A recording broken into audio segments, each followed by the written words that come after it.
Well, hello and welcome back. This is so exciting. And I hope you're getting situated and settled in and getting your materials together that you need. Hopefully you have a great stack of notes. And speaking of notes, I want to draw your attention to one thing in one of our tracks with See Justice. The last 10 minutes of that presentation, there were some technical difficulties and glitches. Let me go ahead and tell you, I'm bringing you some good news. The last 10 minutes, it was captured. So if it was a little disjointed or garbly for you, it's been captured. So the entire presentation has been captured and it will be made available. I think it's 7 to 10 days after the event. You'll be able to find it at the DEIsummit.com website.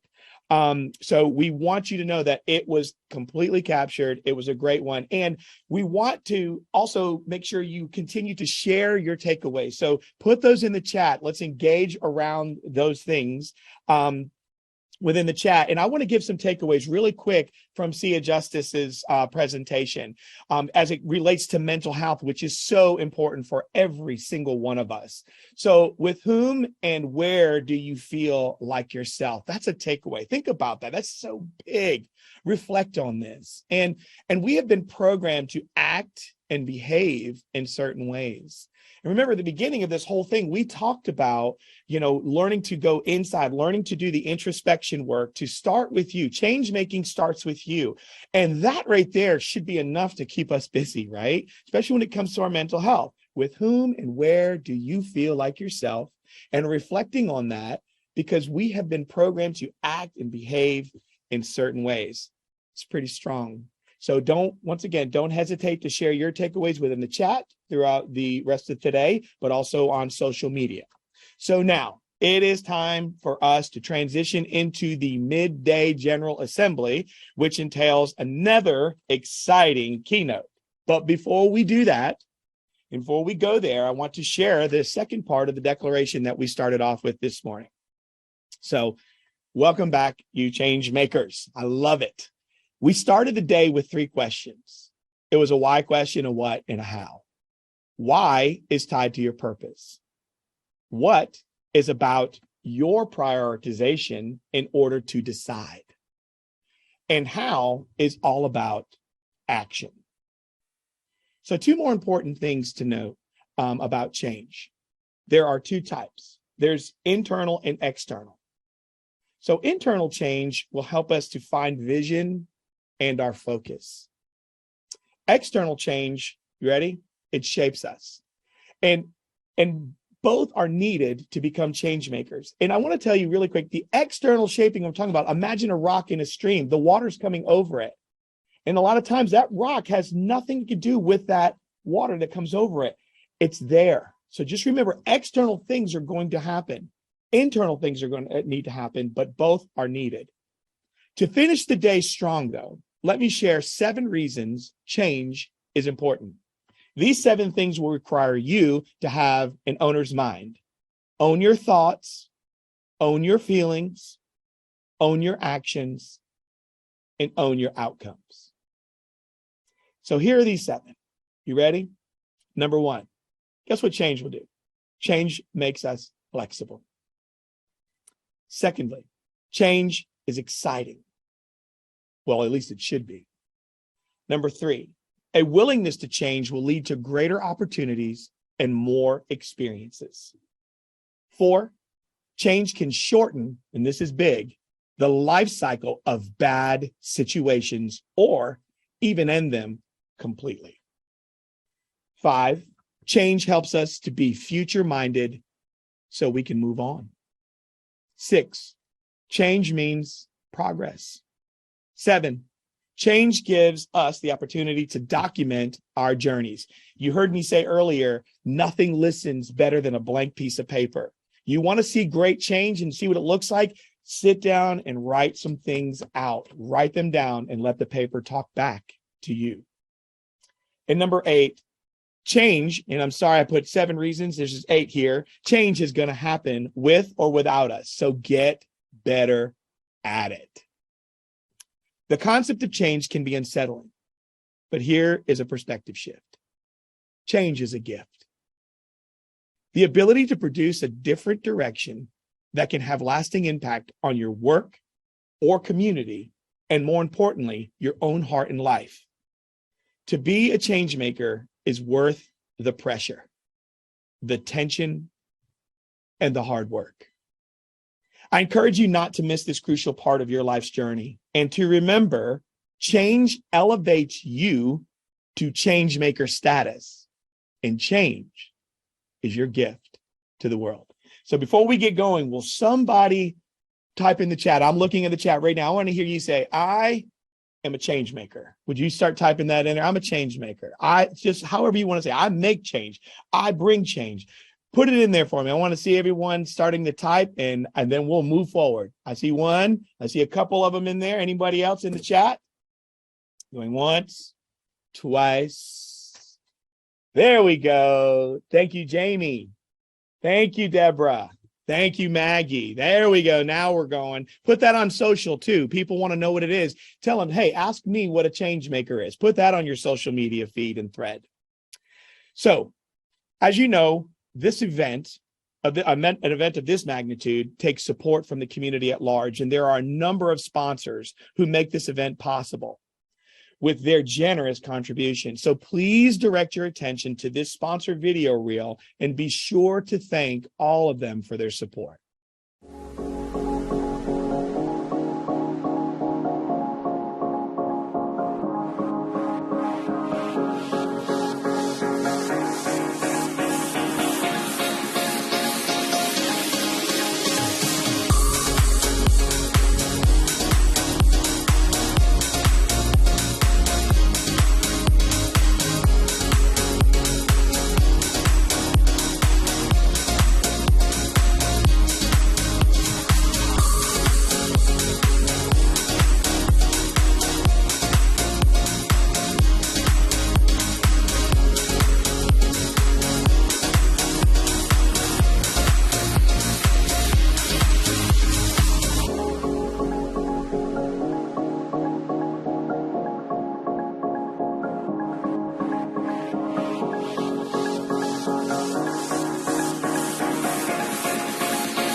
Thank you again, sponsors. This would not happen without you. Thank you, thank you, thank you.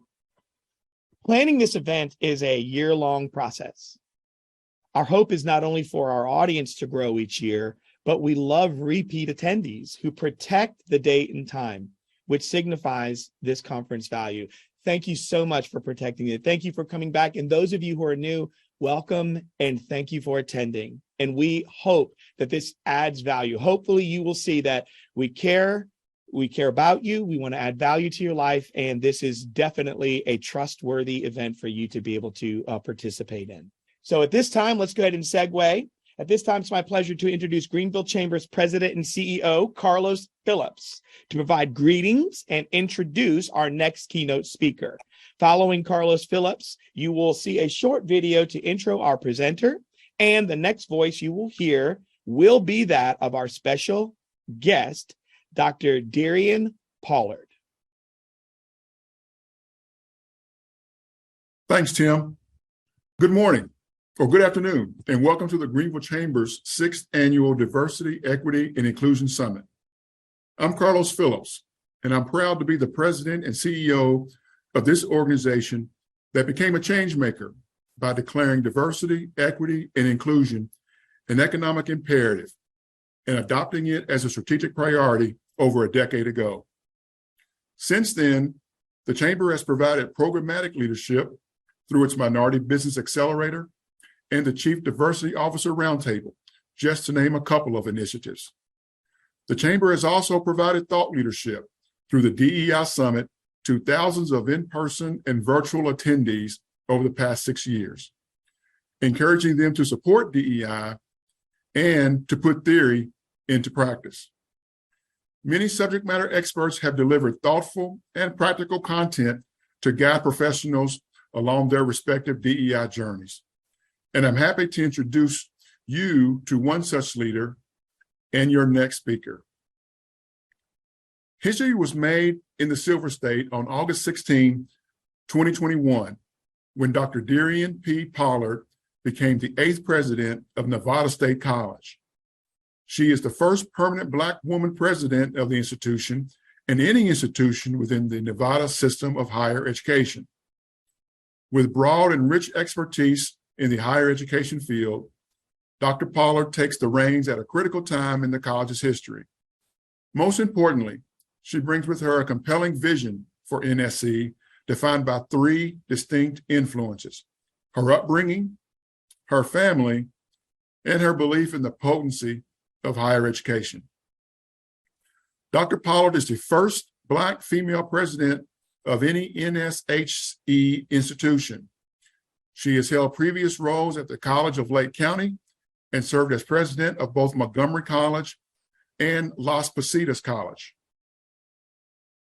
Dr. Pollard was named one of Washington's 100 most powerful women by Washingtonian magazine, won a 2017 Academic Leadership Award from the Carnegie Corporation of New York, and a Visionary Award from the Washington Area Women's Foundation.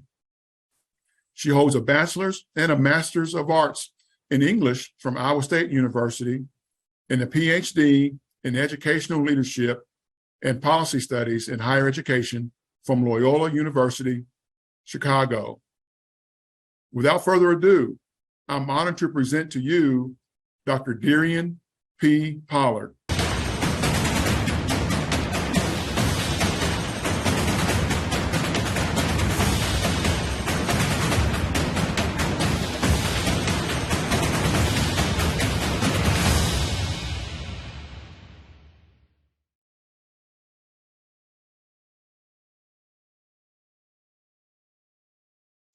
Well, thank you so much, Mr. Phillips. I'm delighted to be here. It's an honor to be with the Greenville Chamber. And I want to celebrate this commitment that you have made to this work around diversity, equity, and inclusion. There are times in this country when we've ignored this work, but you're grounding it in an economic imperative, I think is essential. So thank you for allowing me to offer a few perspectives here today with you. And then more importantly, I look forward to having an opportunity to interact with a few questions if we have time and opportunity for that. One of the things that my introduction did not say, and I need to narrow that down a little bit, is that at the end of the day, I know that I'm a little Black girl from the South Side of Chicago. My life is bigger than it ever could have imagined, and it's because education has been that flow that allowed me to move into the spaces and places that I have.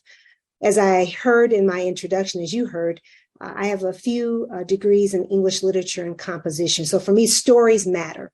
So if I had a subtitle for this particular piece that I'm going to be sharing with you today, I would probably name that Stories Matter. There's a wonderful quote by Bell Hooks that says, "People resist by telling their stories." So if you allow me today, I'm going to hopefully weave together 2 stories, one a personal journey, but then also one a professional one in terms of how these things come together. And more importantly, if I can, by the end, make a business case to you as business leaders, as anchor institutions within your community of why this work is essential to what we do. Let me start off with something that I think hopefully will resonate with several of you. And I apologize, I went too far there. Let me start off with this picture, if you don't mind. This is my son. This picture was taken when he was 2 years old. Now, I remember the day explicitly, but I don't remember what happened to get that smile from him. But I love it because it is complete and unadulterated love and joy that he's looking at. We just captured that in that moment. Like many parents, you look at these moments and you say, oh, that's my child. And I love him on a visceral level that I can't even begin to explain. But I'm raising a Black boy in a community and in a nation and a globe that is still struggling with his Blackness. And when they see him, I wonder about what they see when they look at him. That joy and love that they see in his face right now will our world see the potential in him as he grows older? Will they continue to believe that he deserves to feel that love and joy every day of his life? So how can I not work tirelessly to think and to create a world that is better to rise up to meet him? And that is, at the end of the day, if many of us aren't able yet to get to the conceptual business case around why DEI is so important, I'd like you to think about it from a personal perspective. I want this little brown boy to be successful, but I want Mary, Muhammad, Miles, Miguel, I want them all to have an experience that suggests that they have the ability to thrive in a world that oftentimes was not designed for their success. Now, that's a personal aim that I'm bringing here. But professionally, in the higher education space, as many of us do, I spend a lot of time on Twitter. And I came across this particular quote, and it struck me. Dr. Cox says, and now she has a whole series of things that she has written about this. She says, instead of showing me your diversity statement, show me your hiring data, your discrimination claim stats, your salary tables, your retention numbers, your diversity policies, and your leaders' public actions against racism. And this came out, as you can recall, when we experienced this intersection of pandemics that have been facing our country. And I say intersection because we had at least 4 of them happening at one time. One was obviously COVID-19, but it was only exacerbated by the racial reckoning, that pandemic that was happening in our country, the one that we see around opioid addiction, and then the last one around mental health crises. This created a maelstrom within our world. And yet we saw every business, every institution of higher education, so many of them were putting out these glorious diversity statements.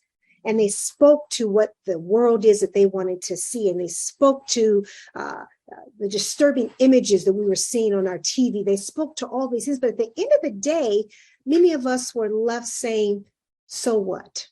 What's now? And this idea of performative allyship, where I issue a statement about something, but I'm not willing to go and do the deep work of what it means to change my organization, my business, my institution, to actually do the work that this statement says it wants to see. And that's about the actions. It's not about what you say, it's about what you do.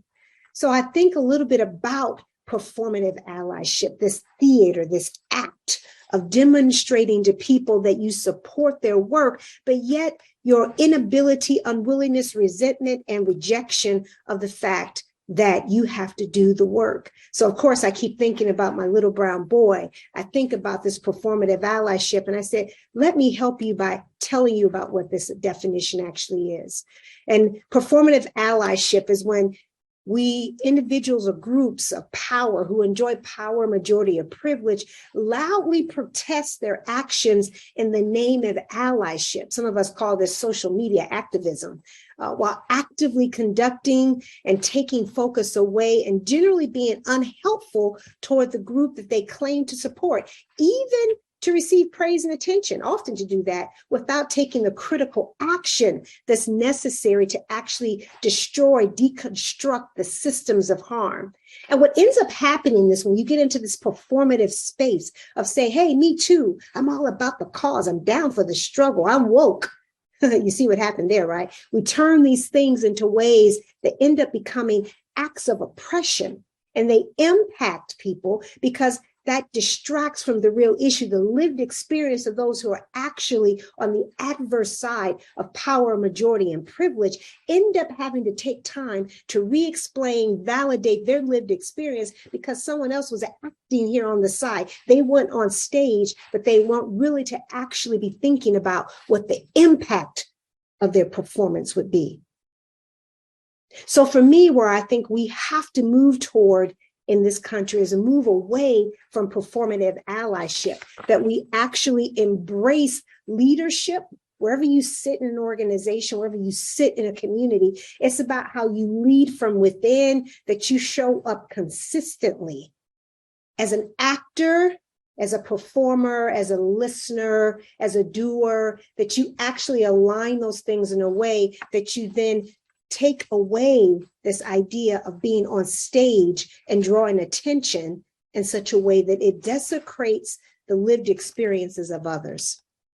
So for me, I think about this deeply in a personal way. Many of you have done multiple leadership programs, many of them offered by this chamber, where you actually are asked to develop leadership ethos statements or beliefs about how you want to lead. And for me, as the president now of an institution that has a profound and deep commitment at our soul around social justice, it aligned with the way in which I think my role is. So today, if you would ask me what I want to do here with you, I want to say something, not just talk.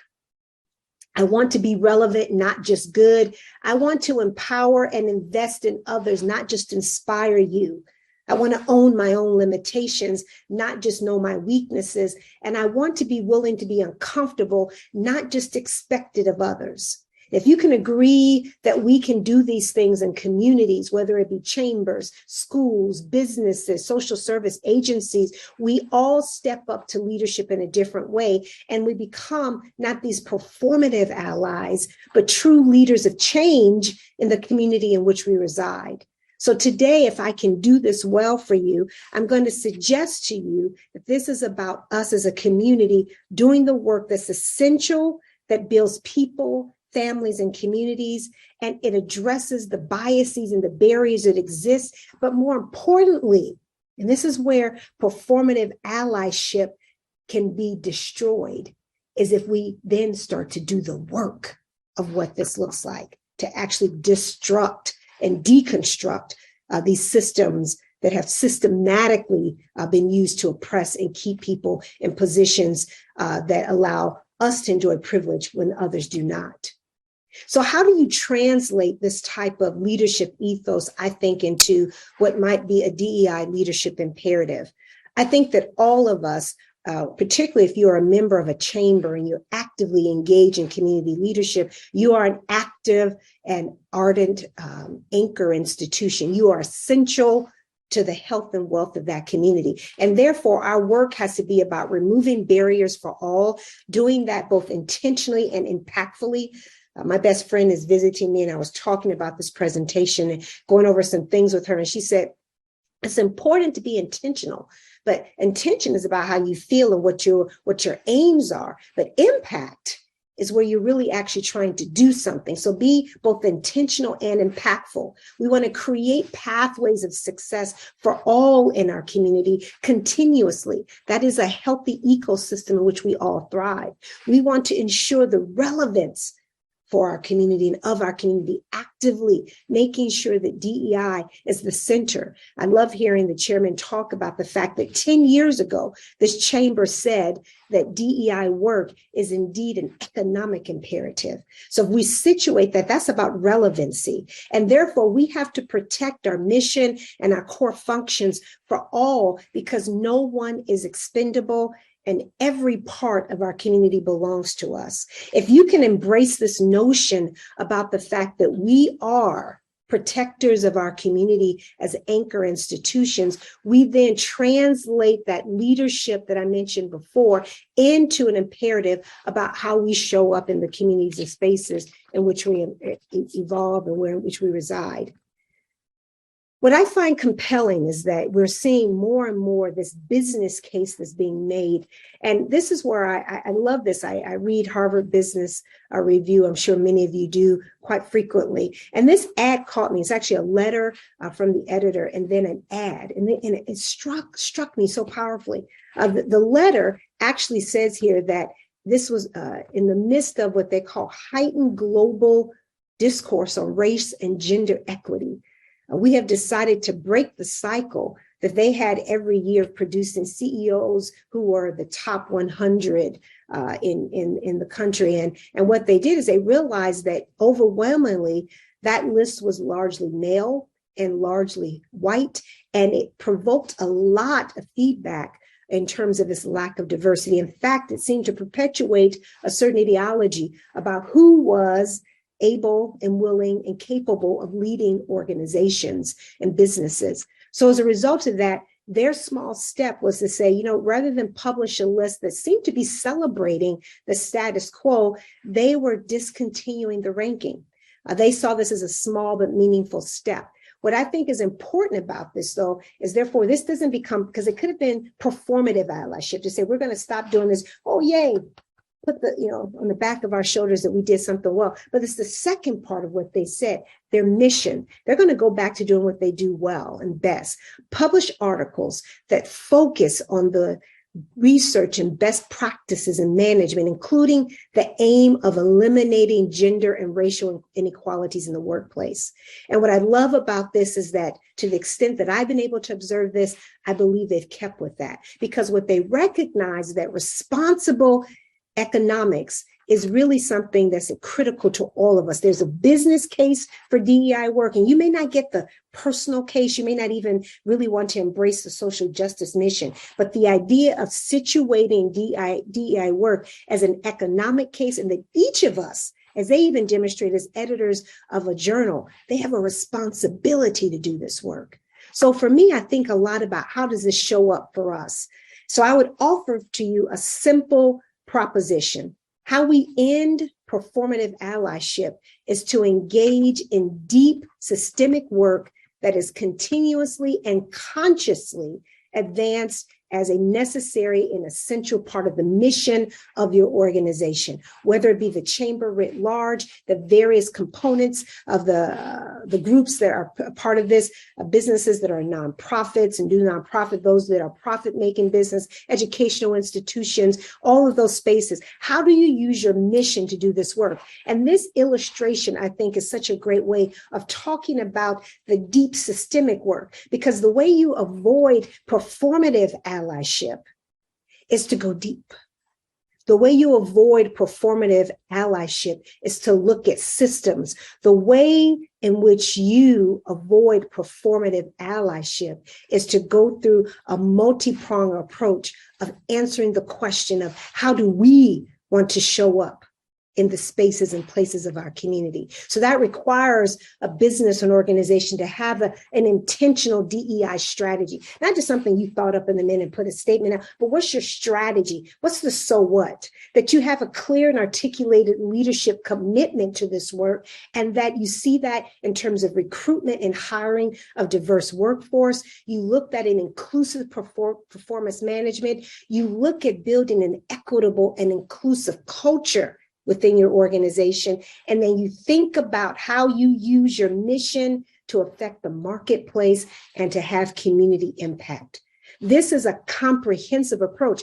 When you do this work and you have the depth, right? Both breadth and depth, performative allyship, it's like sits on the top of the water, but everything else under that is where the real work goes in. So what I would offer to you, if you really want to have substantive change in communities, you adopt a systematic strategy that has both breadth and depth of how one looks at ending performative allyship by having a comprehensive approach to how you want to do the work. For me and my organization, we talk about this notion of radical inclusion.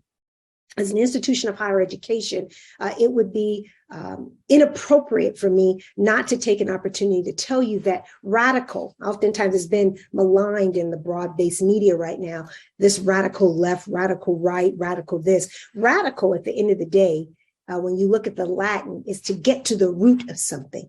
So how do you get to the root of inclusion? It's systemic. So an organization, if you believe in radical inclusion, which is what we believe in my organization, we have posited this as a conceptual framework where we are intentional and impactful and proactive, both in terms of policy, procedures, practices, and promises.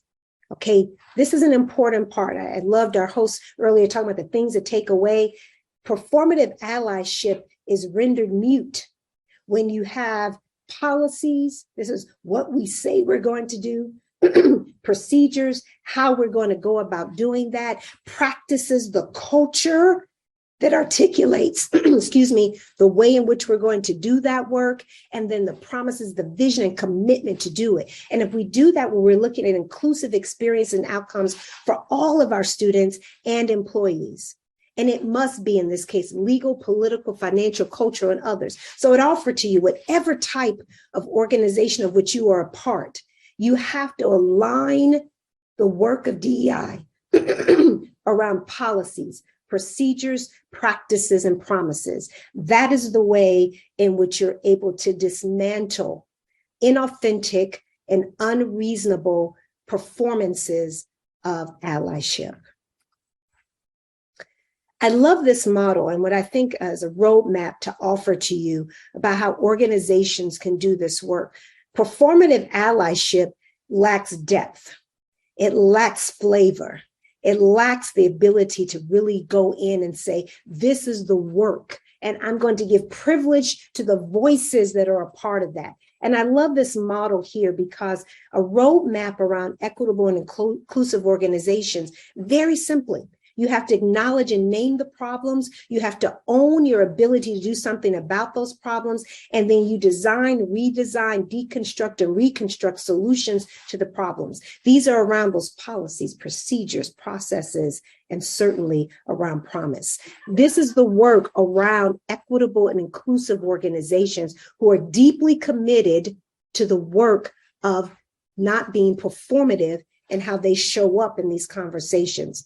This model on the left-hand side of the page, I love this. I actually saw this again in another article in Harvard Business Review, because it uses this press model where it says that a lot of organizations, when they first get started in DEI work, what they actually do is they get stuck in that first area of P&R around condition.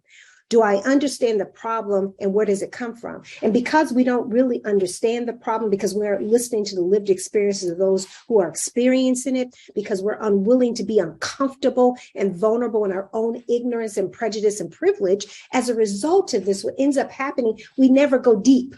But we can be performative because I can put a statement out. I can put a new handle on my Twitter. Oh, I can afford pictures and become this activist on social media, but I never have to go deep and do the work of actually understanding the root cause analysis, to understand what it means for me to step out of my own privilege and demonstrate empathy that I care enough to actually do this work. And then if I know what the problem is, I understand the root of that, I went radical. If I have then this awareness about how this is harming people, how it is harming the bottom line, how it is harming culture and community, then I develop a strategy.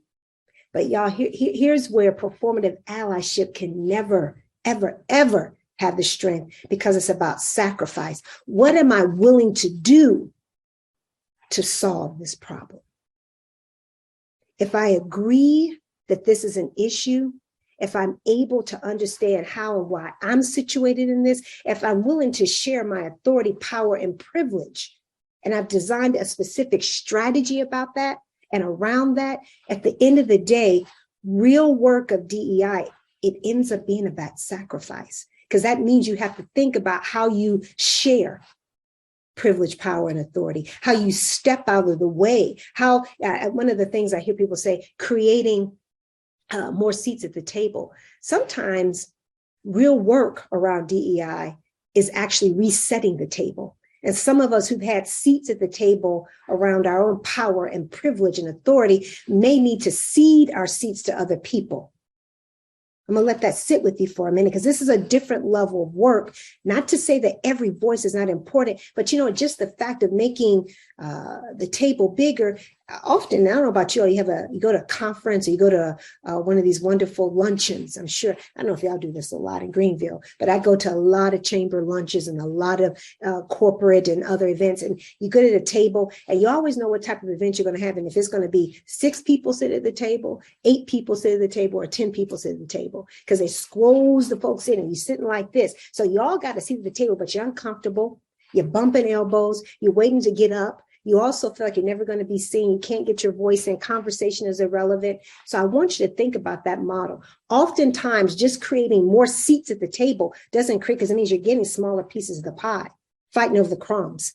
What's important is sometimes some people need to move to a different table. Some people may say, you know what, I'm not going to be here because your voice, your lived experience is more important to be a part of this conversation than the privilege and authority I bring to that. So therefore, I cede that to you and give you space and place for that role. Something I'd have you think about. Here's the important part. James Baldwin was brilliant, beautiful, provocative, Because at the end of the day, performative allyship is about what you say. It's not about what you do. So as organizations and those of us who lead them and those of us who are part of them, our community, our stakeholders, our customers, our students, our clients, they can't be stuck on what we say. Where we actually demonstrate our value and our worth and our commitment to this work is by what we do. So let me just take you briefly through how we are asking these questions at my own organization. I think you'll have an opportunity to think about how you might be able to adapt this in your own spaces. For us is to create privilege around student voice, to make sure that their experiences and their needs are driving what happens in our classrooms, in our administrative decisions, in our governance meetings, that employees of the organization are willing to be uncomfortable and vulnerable about how we redesign the organization based on the needs of the students. Those are our customers. I know those of us oftentimes in higher ed struggle with the notion of students as customers. At the end of the day, they're paying us. And in the classroom, they may be a student outside of the classroom, they're a customer. And as a result of that, how do we build and design an organization that's inclusive and welcoming and supportive and safe? I would ask you, those of you who are not in higher ed, but you run businesses, how do you make sure that the client, the customer, the person that you are serving, or the person that you are soliciting resources for to deliver a service, how are they experiencing your organization? Do they see themselves there? And do you give them space and place for that? For us, we think a lot about policies. Do we have intrusive policies around success, culture, civil discourse, mission clarity and evolution, freedom of speech and expression? How do we build in systems of rewards for the type of work that we want to do? But more importantly, are our policies aligned with the outcomes and experiences that you may want for your customer, for those who's a user of your service? Policies are important. Those are the ways in which we say and we articulate our commitment for the work that we're going to do. How we actualize them or promulgate them through procedure is important, but the policy is a statement about who you are and what your intention is. Data. One of the questions we look a lot about is, how does data drive the way that we do this work? How does data influence the way in which we ensure that we're delivering upon this DEI imperative that we know? Are we disaggregating data along race and gender? Are we looking at the lived experiences in ways that our students know that we're able to understand how those who live with disabilities and those who may be experiencing homelessness, how do they show up in our organization? How do we know how they show up? What are their experiences here within that? The data is important. Are we actively engaged with the communities in which we are serving or soliciting dollars from to make our own businesses? Have we designed our organizational architecture in a way that we're able to get that feedback from them? And for us, how do we use that data that we get from them in how we hope to serve them? That we're not paternalistic, that we are not thinking that we know what's best for them, but rather we're listening to their needs and being responsive to that. Our communications. Do we attempt to be multilingual and multiple languages in the community in which I live in the greater Las Vegas area? Do we look at multiple platforms? Do we take positions on issues? And this is where a lot of folks get stuck in performative allyship, because they say, oh, we'll take a position and put out a statement. But again, that's what you say, but what do you do? And how do we make sure that we're connecting the critical issues that are facing our community and the work that we say that we aspire to do? And do we have a communication strategy that brings all members of our community closer to us? Are you connecting with your clients and your customers in much more rigorous and thoughtful ways than simply putting an ad in a newspaper? How are you going to other places who are trusted members of the community and thinking about how they can tell and help you find entree into communities and potentially new customers that you may not have seen?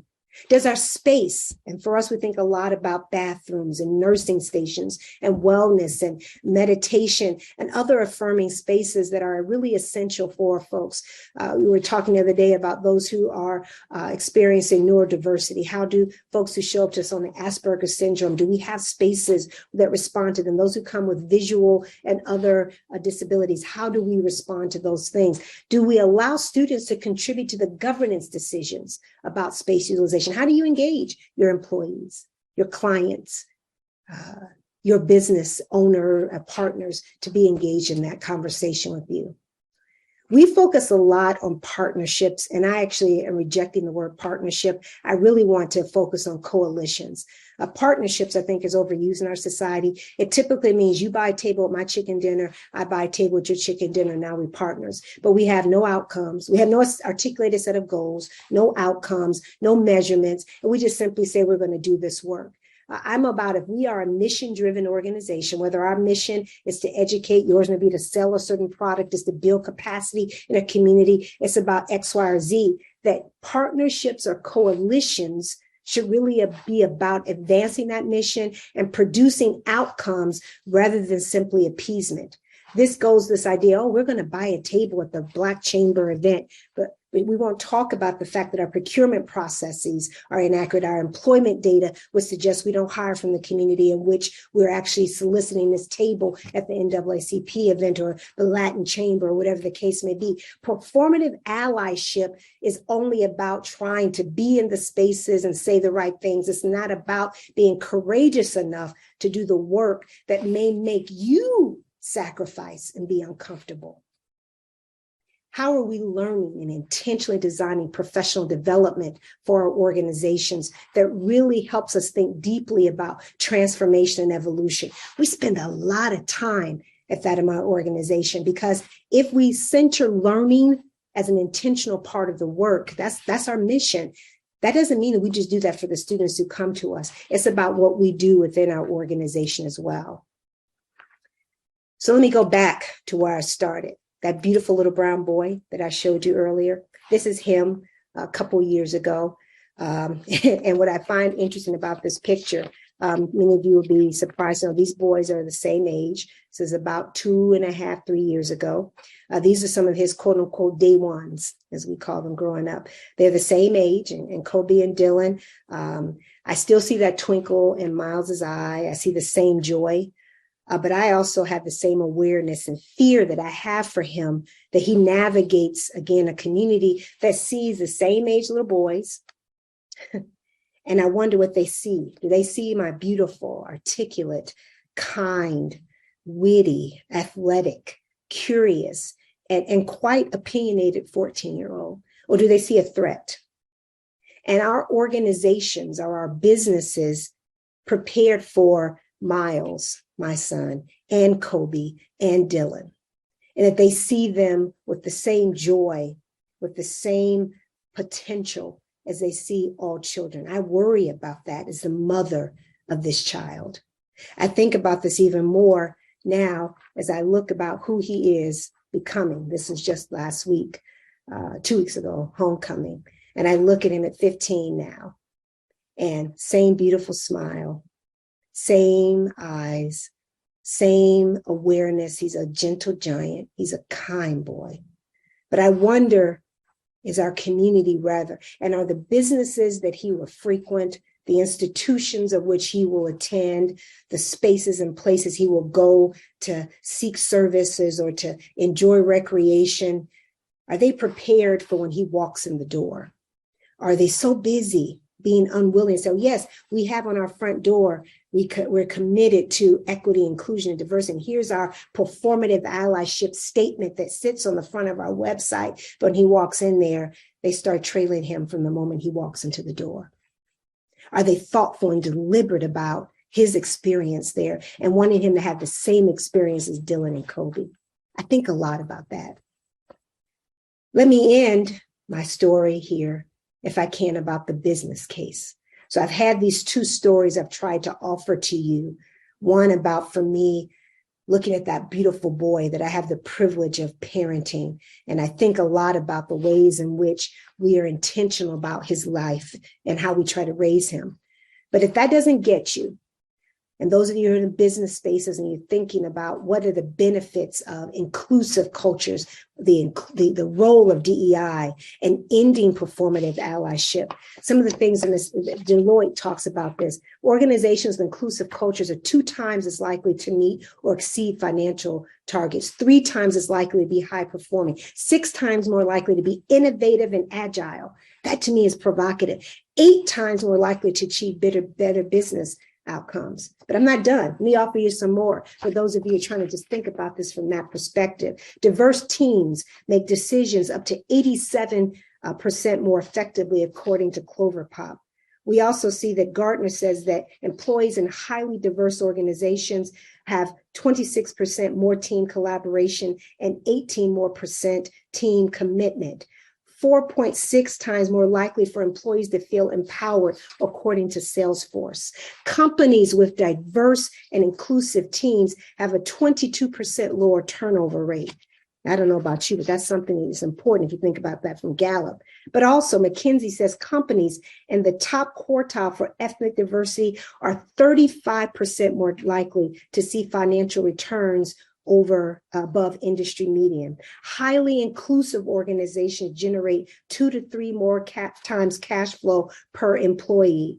And 50 companies on the best workplaces for diversity average 24% higher year-over-year revenue growth. So maybe it's not about Miles or Michaela, or Miguel, or Mohammed, or Mira. Maybe for you, it's about your business and that delivery. I think we're smart enough to be able to do 2 things at one time, I would offer you, and have the conflation of multiple stories that intersect. But at the end of the day, I think businesses, I think organizations, I think agencies need to be the same person, privately, publicly, and personally.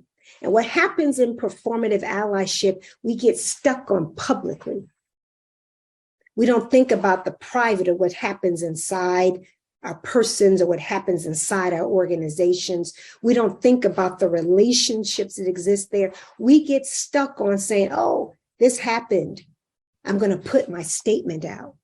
I'm going to say from this point forward, we're going to endorse and believe these things, but I have no strategy around it.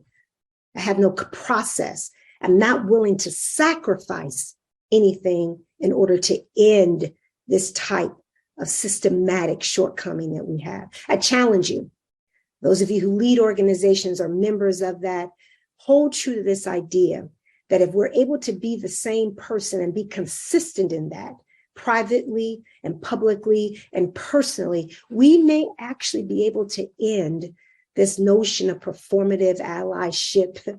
We may begin to actually get to the root of some of the work that needs to be done and be able to present ourselves in ways that are authentic and meaningful in the spaces that we have. Because there's both a personal reason for this, but there's also a business case to be made for it. I appreciate the opportunity to talk with you in this space. And if I've timed this well, I'm hopeful that we'll be able to entertain and respond to some questions. Excellent. That was wonderful, Dr. Pollard. A couple of things stood out for me, and as the questions are coming in, I just, that getting stuck publicly. Mm-hmm. I mean, that is such a universal thing. And we have, I mean, it's, exacerbated obviously by a lot of our social media engagements and things like that. And it's like people are so headlines driven that they forget to get down into the content and context of what is being talked about. Can you kind of talk a little bit about that? If we could say, once again, we'll use what Mr. Boyer said earlier, to be a healthy agitator, right? So if we can agitate getting unstuck publicly. Yes.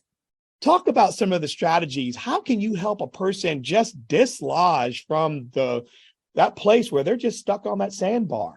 So I think part of it, the first thing to do is pause. And I see this happen a lot. The last organization I was the president of was in the Washington, D.C. area. 60,000 students, very large, highly complex organization, gloriously diverse. But the minute something happened, I would have those who were my advisors walk in, Dr. P, you got to put a statement out about this. I was like, Dr. P, can you tweet about this? And it got to be a point where they knew. I said, you know what?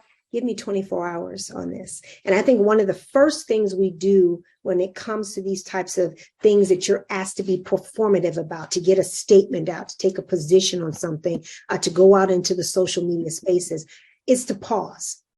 And I think, and then think about how does what has happened, whether it be a George Floyd, whether it be 6 women being murdered primarily because of their ethnicity. When we see these things happen in our community, our first reaction needs to be pause. Not to say, let me get out and put a statement, but then you need to have, when you decide to do something, move beyond that performative allyship. That press model is so important because at one, you have to acknowledge what really happened.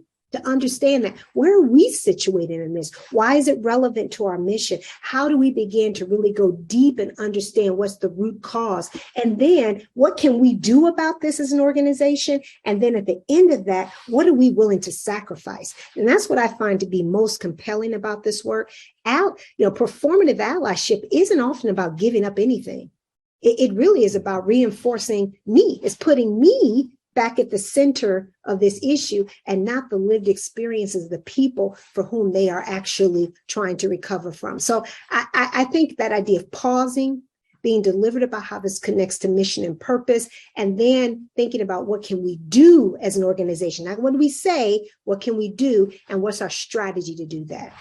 Well, that's so good. And I mean, I just love it. I mean, gosh, wow. I mean, just people need to grab that and hold on to it because I see so much. We're like, I can't stop. Like they can't help themselves. And I think it's because there's no vision. It goes back to the why. It's like, it's the purpose. Yeah. Why should tell you what to do. And then what will help you with how to do it. Right. Yeah. But too many people are, go ahead. I'm sorry. No. Go ahead. No, go finish your thought, please. I was going to say too many people, they jump right into what, right? What am I going to do? What about this? What about that? Instead, it's like, get back to why and align that so you can get set up for your what, and we just get so reactive. So it's like, remember the cause and effect, right? And I love the pause part because I tell people when you feel powerless, I want you to go back to the last thing that happened and then what your response was and tell me about the space in the middle.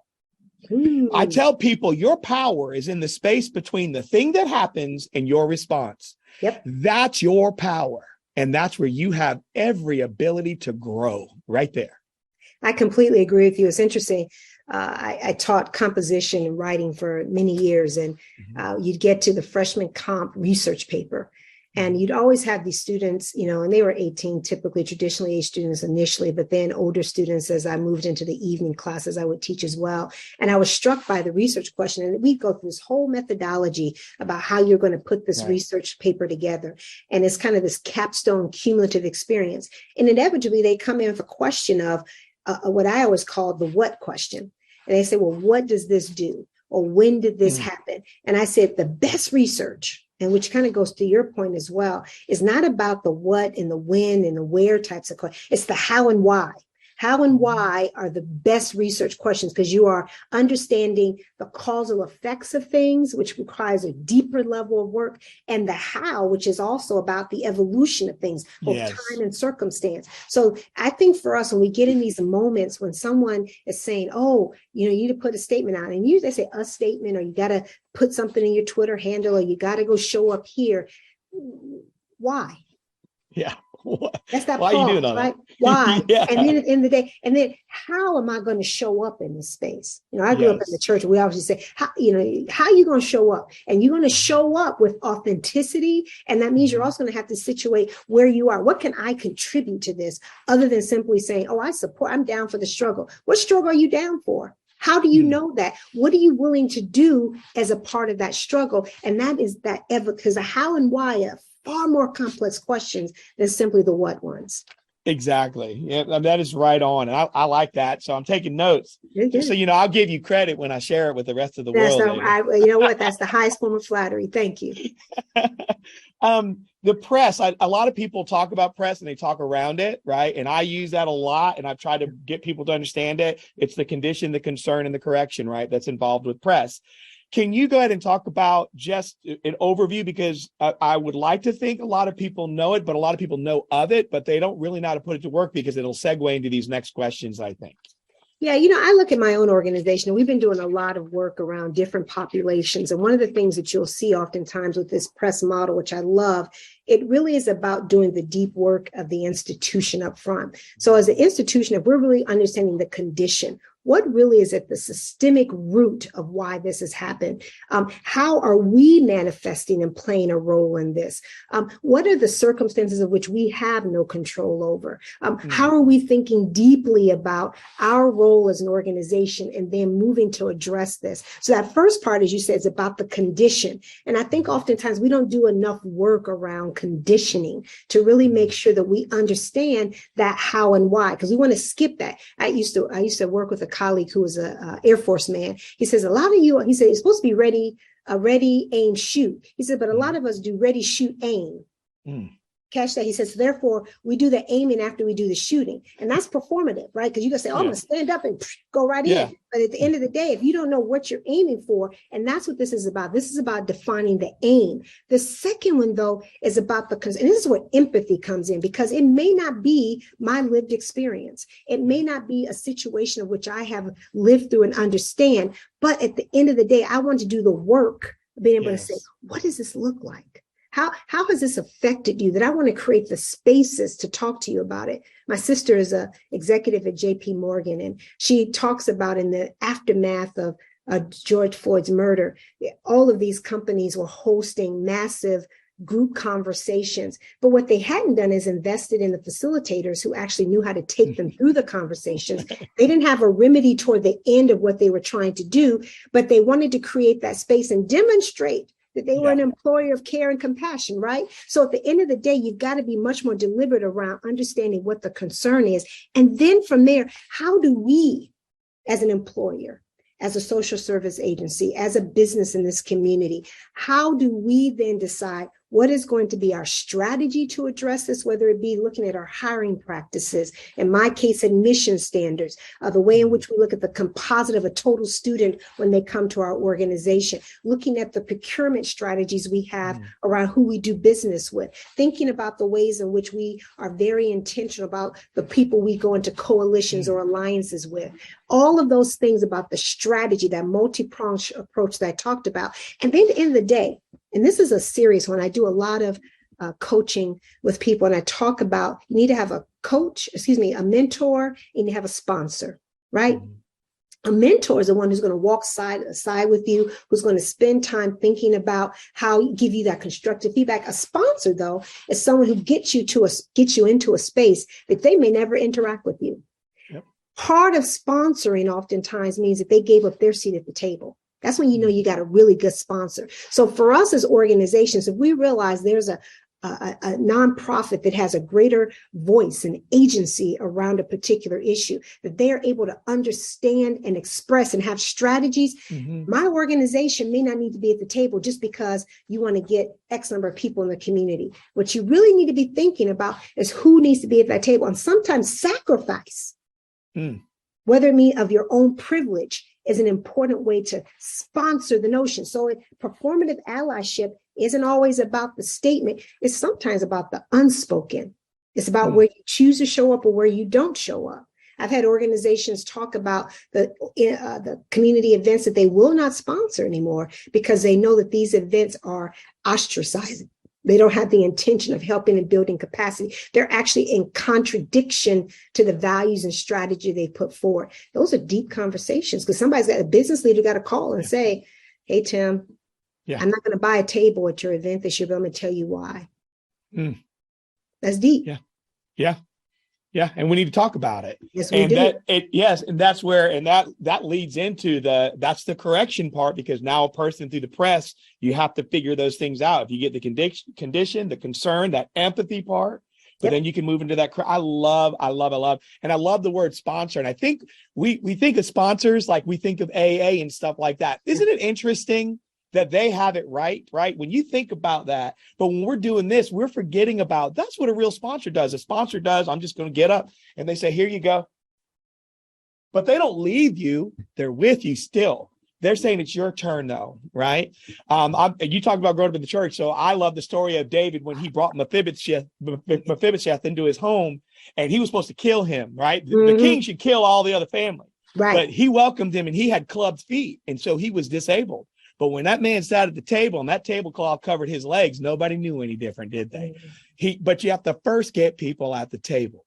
Right. You know, one of the best things I've seen happen is some businesses, large businesses, that, you know, you have these events where they'll have a table, you know, you buy a table for X, Y, or Z. I've seen one business in particular is they will send they'll send a senior leader, but what they do is fill the table with people that they need to hear from. And that idea that I took my table and I didn't bring my, 8 other colleagues from my institution, or organization, but I intentionally filled it with people that I need to hear about and converse over lunch, people who may not have a seat normally in this room because they couldn't afford $5,000 for a table or whatever the going rate is at that time. That idea is using your power in a way to create so that somebody can sit there and have that lived experience and be seen, be heard, and be valued. That to me is a very powerful thing. So there's a whole range of ways that from the small to the large, but it's about that strategy. And a lot of organizations and companies, businesses have to be deliberate about strategy, far more so than they have been around DEI issues.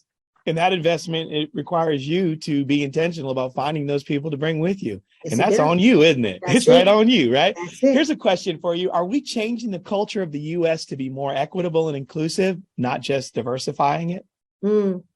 I don't think we've gotten there yet. In my perspective is that diversity has very little effort in a lot of spaces. Diversity is about who shows up. So I look at my organization where I'm at now. We are in the suburbs of Las Vegas. We are gloriously diverse. And many people say we are America in miniature, how America will be. Nearly 50% of my student body is Hispanic or Latinx. We have a growing population of students who are coming to us from other countries. I mean, there's a whole way in which, so this is just simply because we're here. We haven't done anything. We don't have to go out and we intentionally recruit. There are some populations that we need to be doing that more deliberately around. So diversity oftentimes is about who shows up in the spaces and places, right? But this idea of equity and inclusion is about the lived experience of those people once they show up. Now, this could be very different in a corporate sense, because oftentimes we're not even being very deliberate about going after the customers and stakeholders who are diverse. There's more work to be done there.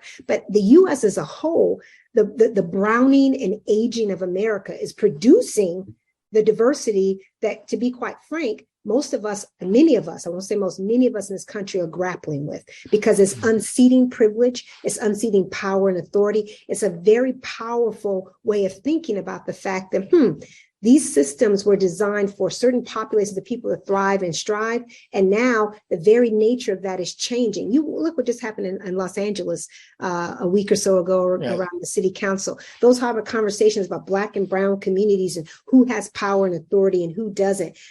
That isn't a diversity issue. That's because clearly we know Los Angeles is Black and brown in large part, but it's about equity and inclusion. Do white folks feel that they are equitably valued and their lived experiences are there? Do the Black and brown communities work to look at both equity and inclusion as access and tools of power, or do they use them as rounds of tools of really engagement? There's a way to really be deliberate about it. So I think the short answer to that is I think that we are, as a nation, far more diverse in pockets. I think there are parts of the country that's not, but we need to do more work around equity and inclusion, because that's about unseating power and privilege.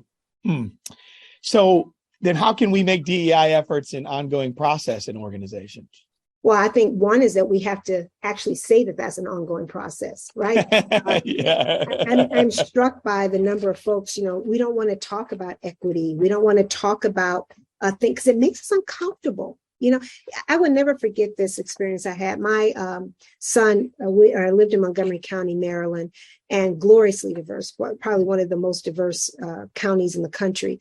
And my son at that point was in first grade. And he came home, he says, "Mommy," I said, "What, baby?" He said, "I want to celebrate Diwali Day." And I said, "Oh, what's Diwali Day?" He said, "It's about lightness and light and happiness and peace and joy." And I said, "Okay." And he says, "And Vinesh, who was his best buddy at the time in the classroom, he says, and Vinesh doesn't eat any meat, mommy, so we can't have meat when we do our Diwali. He went through this whole thing that he's learning about Diwali. So here I am. I'm like, oh, okay. Right next door to me is my Indian neighbor. So we're coming out of our house one day, and I said, Happy Diwali, and we want to celebrate, and we're going to do some things. And he kind of looked at me and he said, we don't practice Diwali in our family. Is he Hindu? I think he was Hindu. Yeah. And I kind of paused, and I remember thinking, I said, here I am thinking I'm showing up in a way to show that I'm woke.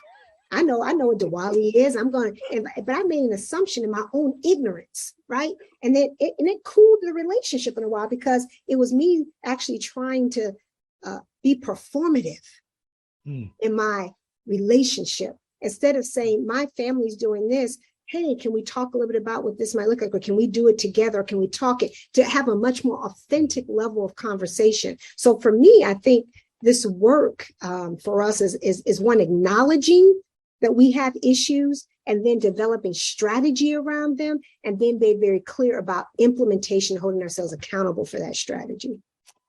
Wow, I appreciate obviously I'm one of those, I love when I talk to people that are a product of their own product, right? Mm-hmm. There are so many, it's like I tell people, I hate reading a book, then I go see someone speak and I go, these don't, you know what I'm saying? Right. I love this. This is just so energizing in what you're talking about. I think you made a statement too, and I just want to wrap up before we transition here. You said something about you did something which was basically the performative stuff. You said something in your ignorance. You made an assumption based on out of your ignorance. Mm-hmm. I love how you made that all in here. You didn't say my son set me in this direction. You didn't say, you know what I mean? You didn't say they should be cool with it. You were extending it to someone else who says, hey, this matters to me too. And we need more of that, because then it lets people know, once again, back to the table again. You're telling me I belong with you. Well, and you're that part of that story is so powerful, what you said, for a couple of reasons. One, my son didn't ask me to go tell the neighbor and invite them to Diwali, or tell them we're going to celebrate Diwali. But here's what I did. My son at the time was 5 or 6. He was teaching me about Diwali and what it meant and how we should celebrate it. But I wasn't being authentic. I was excited. Oh, thank you, baby. We're going to do this. All right. But then, because performative, I wanted to make this about me. I wanted to show my neighbor that I was aware and woke. I wanted to show my neighbor that I was empathetic and I knew this type of work. And I've been to India so many times that therefore I'm able to tell you about Diwali, because this is, and I made it about me. And every time you make allyship about you, rather than let me experience this that my child was talking about. Let's do the research as a family. Let's spend time, because he's Muslim. I'm sorry. Diwali is Hindi and his family is Muslim. So, right. And probably Sikh, like a Sikh Indian. Mm-hmm. And again, my own ignorance, right? And this is, so I really appreciate your Tim amplifying that. That's where sacrifice comes in. That's where vulnerability comes in. It's at the end of the day when you have to acknowledge that, you know what, this is not about me. I'm messed up. I'm not right. And let's sit down and figure out how we address this together. That is so good. And guess what? Sacrifice does not have to be injurious, does it? Ooh. If you understand, that's why I tell people, you prove your sacrifice by making sure the other person doesn't feel it's injurious. Come on now. Preach. Woo! So we're going to thank you so much, Dr. Pollard. Wow, I can do this all day. I'm going to get in trouble if I keep going. Thank you so much. I hope you guys are ready for the afternoon workshop sessions. This has been awesome. And because of the time, it's almost here. I want to direct your attention to this short video to highlight the topics and presenters of the upcoming 3 concurrent sessions, of which you can select to attend. Remember, just one. So just a reminder that all the sessions, we promise, all the sessions are being recorded where we have presenters' permission, and we will make them available to you within 7 to 10 days, business days, that is, post-event at the Summit website. Remember, that Summit website is DEISummit.com. Again, that's DEISummit.com. And if more than one session interests you as a registrant, guess what? You get to have access to the replay. That's good news. So, at the conclusion of the video, we will go into our next break, where I look forward to engaging with many of you in the chat. Remember, DEI Summit. Make sure you get this out. Change makers, right? Hashtag, if you want hashtag, here we go, change makers 2022 and hashtag DEI Summit 2022. Look forward to seeing you guys on the other side.